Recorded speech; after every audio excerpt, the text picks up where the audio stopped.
to the news. Now, who run the world? Traditionally white men. But this evening, we're going to talk about the fact that there is a record number of women running for office in 2018, and hot take here, I think that's a good thing.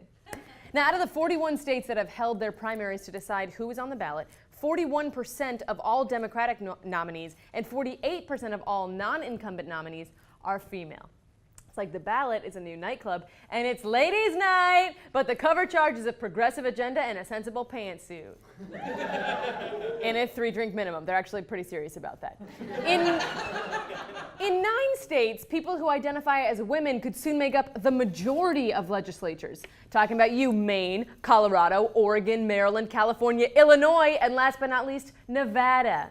You know what they say, what happens in Vegas goes to Washington. Now, most of these women are first-time politicians running for one reason and one reason only: spite.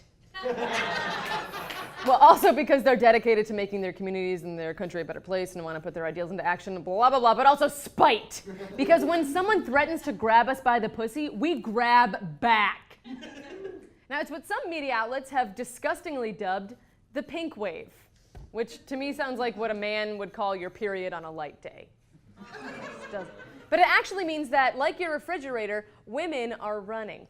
Why is this a good thing? Well, first of all, women make up 50.8% of all US citizens and 100% of all current Ghostbusters.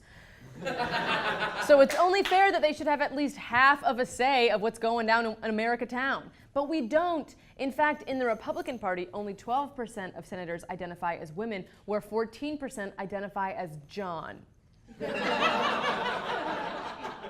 That's real. Now, if you're a dude and you're thinking, whatever, every John I've ever known has done a pretty good job running the place, first of all, go fuck yourself. And second of all, why settle for a John when you can have a John and a Joan, a Justine, a Jill, a Jessica, and other letters? I don't know. Look, study after study have confirmed that diversity is always better for problem solving. 2 heads aren't better than one unless the 2 heads are different. Otherwise, it's just twice the same thoughts. That's how you get an ants bugs life situation. So diversity is cool, but the fact that women are even considered diversity is dumb and ridiculous, because yet more studies show that when women are in office, shit gets done.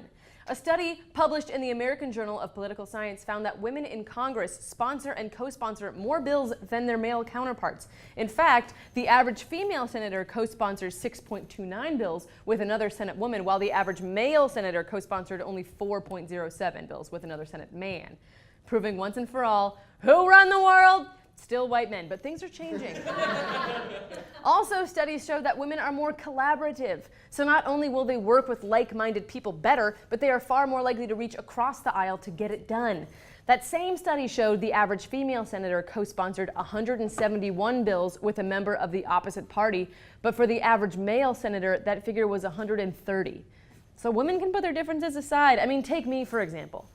I disagree strongly with Becky, the cue card girl, but we still make this show. And Becky, I'm not reading that, Becky. Maggie sucks. No, she does not. You need to get your crap together, Becky. Don't look at me like that. Don't shake your head. I don't want to see. No, she does. Put the next cue card up, Bex. Becky, don't be pointing at it. No, Becky, get out of here. Go to the next card. These women include people like America's sweetheart, Alexandria Ocasio-Cortez, who is running in New York District 14, Rashida Tlaib, who won the nomination in Michigan's 13th District and is likely to be the first Muslim woman in Congress, and Sharice Davids, a lawyer and frickin' mixed martial arts fighter who, if she wins, will be the first Native American woman in Congress, the first LGBTQ person to represent Kansas, and the first politician who could kick someone's ass since old Senator Woodrow ass-kicking McLaren in 1808. And that is why women in office is a good thing for our country, and Maggie sucks. Damn it, Becky!